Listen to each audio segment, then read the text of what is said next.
Nampally exhibition ground లో జైన్ సంఘ్ ఆధ్వర్యంలో భగవాన్ మహావీర్ జయంతి వేడుకలు ఘనంగా జరిగాయి. జైన మత పెద్దలు భగవాన్ మహావీర్ చరిత్ర, విశిష్టతను వివరించారు. మహావీర్ జయంతి వేడుకల్లో పాల్గొనడం సంతోషంగా ఉందన్నారు సనత్ నగర్ ఎమ్మెల్యే తలసాని శ్రీనివాస్ యాదవ్. తన దృష్టికి వచ్చిన జైన్ సేవా సంఘం వారి సమస్యలను పరిశీలించి పరిష్కారం కోసం పనిచేస్తామన్నారు.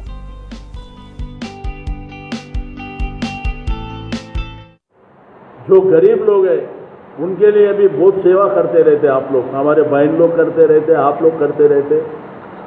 ये तो अपना भवन है, अपना भवन के लिए सब लोग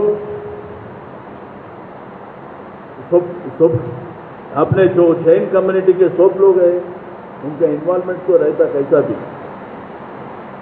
मैं एक तो यही देखना चाहता हूँ कि सारे हिंदुस्तान में किसी का कोई कम्युनिटी का ऐसा भवन नहीं चाहना कि ओनली जैन कम्युनिटी का वो भवन रहना। आप हॉस्टल बनाओ, एजुकेशनल इंस्टीट्यूशन बनाओ, साथ ही साथ हिंदुस्तान से अपने कम्युनिटी लोग बहुत सारे लोग आते आए तो वहीं स्टे करें जैसा प्लान करूँ। हमारा तो आपको हर तरीके से हमारा कोऑपरेशन रहता। गवर्नमेंट बदलाऊंगा मगर हम ही गवर्नमेंट है, हैदराबाद के गवर्नमेंट हम ही है,